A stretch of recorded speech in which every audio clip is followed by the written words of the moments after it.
মায়াপুরী, মায়াপুরী,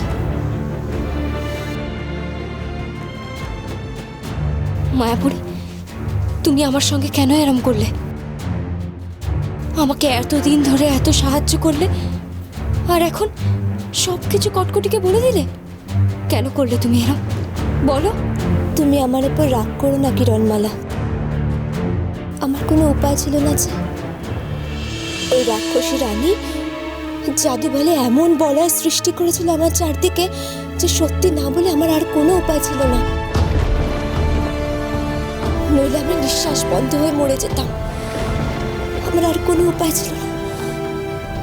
কিরণমালা, আমি যে বড় অসহায় পড়ি গো। এই আয়না থেকে মুক্তি না পেলে আমি কাউকে কোনো রকম সাহায্য করতে পারবো না, কোনো রকম সাহায্য না। কিন্তু আমি তোমাকে মুক্ত করব কি করে? কিরণ, কিরণ, তুমি আমায় মুক্তি দেবে? তাহলে আমি সব রকম যুদ্ধে তোমার সঙ্গী হতে পারি, তোমায় পথ বাতলে দিতে পারি। তাহলে আর এই রাক্ষসীদের সব কথার আমায় উত্তর দিতে হয় না। কি করে তোমায় মুক্ত করব মায়াপুরী? আমি তো কিচ্ছু জানি না। জানতে হবে না, উপায় তোমায় আমি বলে দেব। তুমি একবার যখন গুপ্ত কুঠুরিতে গেছো, গিয়ে শক্তির সন্ধান পেয়েছো, তখন তুমিই পারবে আমায় মুক্ত করতে। তাই? সত্যি তুমি মুক্ত হতে পারবে? তাহলে আমাকে বলো, আমাকে কি করতে হবে? বলছি, আমার কথা খুব মন দিয়ে শোনো। অচিনপুর রাজ্যের উত্তর পশ্চিম দিকে বেশ কিছুটা গেলে একটা আয়না বুড়োর বাড়ি আছে। সেই আয়না বুড়ো নানা রকম আয়না বানাতে পারে। তার থেকে একটা জাদু হস্ত দর্পণ তুমি নিয়ে আসবে, আর সেই দর্পণে তোমার গুপ্ত কুঠুরিতে পাওয়া তলোয়ার আর প্রদীপের শিখা স্পর্শ করলে সেই দর্পণ তার ভেতরে শক্তি অর্জন করবে। তারপর সেই দর্পণ, তোমার গুপ্ত কুঠুরিতে পাওয়া তলোয়ার আর প্রদীপের শিখা আমার এই আয়নায় স্পর্শ করলে আমার এই আয়না তার সমস্ত শক্তি উধাও হয়ে যাবে, আর আমিও মুক্ত হয়ে যাব। কটকটিও দেখবে যে আমি তার আয়নার মধ্যেই বন্দী হয়ে আছি, কিন্তু আসলে আমি তো তোমার অনুগত হয়ে তোমার সব কাজ করে যাব। যতদিন না রানী কটকটিকে তুমি ধ্বংস করতে পারছো, ততদিন পর্যন্ত।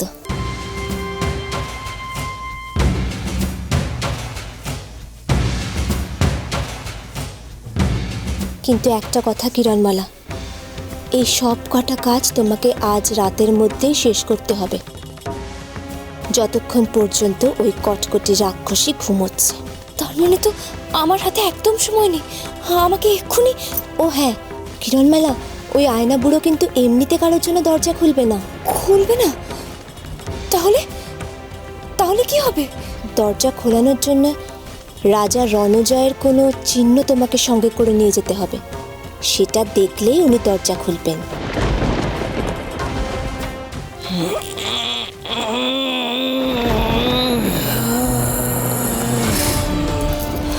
কটকটি নড়ে উঠেছে কিরণ।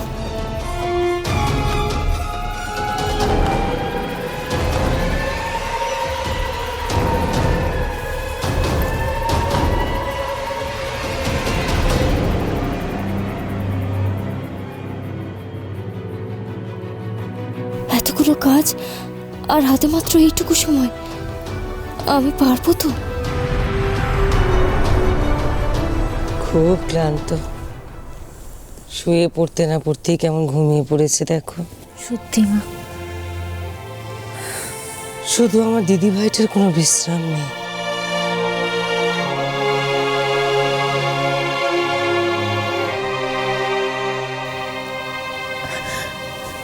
ওই তো মা, কিরণ এসে গেছে।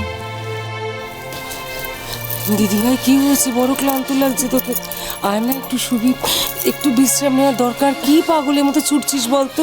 হ্যাঁ মা, ঠাকুমা তো ঠিকই বলেছেন। হ্যাঁ না ঠাকুমা, আমার হাতে একদম সময় নেই, অনেক কাজ বাকি আছে। সেই কাজগুলো যতক্ষণ না শেষ হচ্ছে আমি কিছুতেই ঘুমোতে পারবো না। দাদা, ছোট দাদা, ওঠো ওঠো ওঠো ওঠো না, তাড়াতাড়ি ওঠো। আরে কি হলো তোর? এমন করছিস কেন? কি আবার হবে? আমরা মায়ের কাছে আদর খাচ্ছিলাম, তাই ওর হিংসে হচ্ছে। কি বলছো? এসব কথা এখন থাক, আমাদের হাতে একদম সময় নেই, অনেক কাজ বাকি আছে, এক্ষুনি যেতে হবে, চলো। যেতে হবে? কোথায় যেতে হবে বোন? কটকটিকে যুদ্ধে হারাতে গেলে মায়াপরীকে বন্দি দশা থেকে মুক্ত করতে হবে। একমাত্র তবেই মায়াপরী আমাদেরকে সাহায্য করতে পারে। কিন্তু সেটা কি করে সম্ভব কিরণ? তার জন্য আমাদেরকে আয়না বুড়োর কাছে যেতে হবে। তার কাছ থেকে একটা বিশেষ ধরনের হস্তদর্পণ নিয়ে আসতে হবে, সেই দিয়েই একমাত্র মায়াপরীকে মুক্ত করা যাবে। আমি কটকটিকে ঘুম পাড়িয়ে এসেছি, তার যদি একবার ঘুম ভেঙে যায় তাহলে আর রক্ষে থাকবে না। কোথায় যেতে হবে? আমরা তৈরি। এমনি এমনি ওই আয়না পুরো দরজা খুলবে না, তার জন্য রাজা রণজয়ের একটা চিহ্ন নিয়ে যেতে হবে, তবেই সে দরজা খুলবে, না হলে নয়।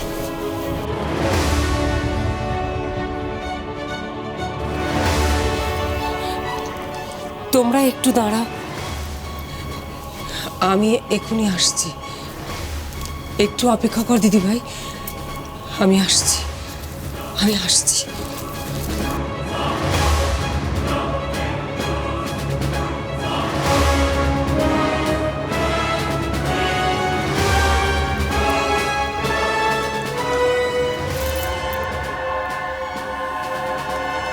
কিরণ,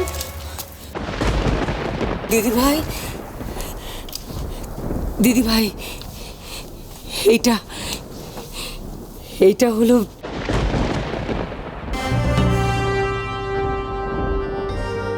তোর দাদা মশাই মহারাজ রণজয়ের চিহ্ন, মহারাজের শিলমোহর। এটা তুই তোর কাছে রাখ।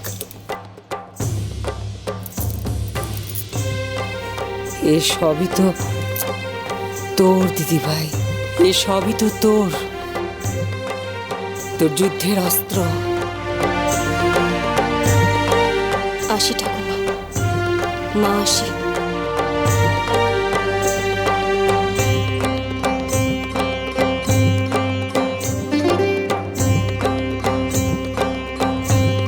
জয় হোক, জয় হোক।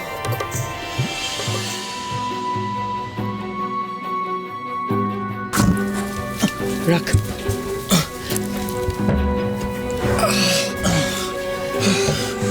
বোন, এই পিপের মধ্যে তোকে ঢুকতে হবে। এটা সঙ্গে নিয়ে আমরা রাজপুরী থেকে বেরোবো। খুব সাবধান দাদা, আমি যে রাজপুরী থেকে বেরোচ্ছি সেই কথাটা যেন কেউ জানতে না পারে, তাহলে কিন্তু তোমাদেরও বিপদ। আর একটা কথা ভুলে যাও না, তোমরা কিন্তু সেনাপতির দাদা, তাই কেউ যদি কিচ্ছু জিজ্ঞেস করে তাহলে কিন্তু এটা মাথায় রেখে কথা বলো, ঘাবড়ে যাবে না। তুই চিন্তা করিস না বোন, যাদের বোন এত সাহসী তাদের দাদারা কখনো ঘাবড়াতে পারেনি। আমরা মরে গেলেও এই পিপের মুখ কাউকে খুলতে দেবো না বোন। নে চল, এবার তুই এটার ভেতর ঢুকে পড়।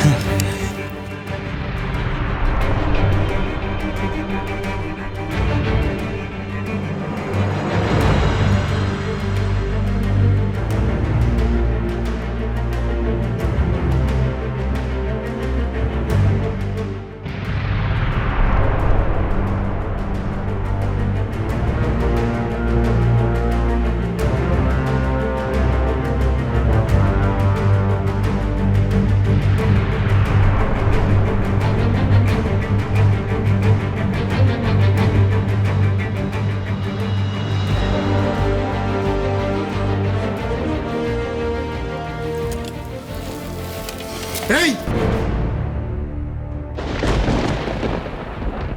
কোথায় যাচ্ছিস এই পিপে নিয়ে? কি আছে এতে?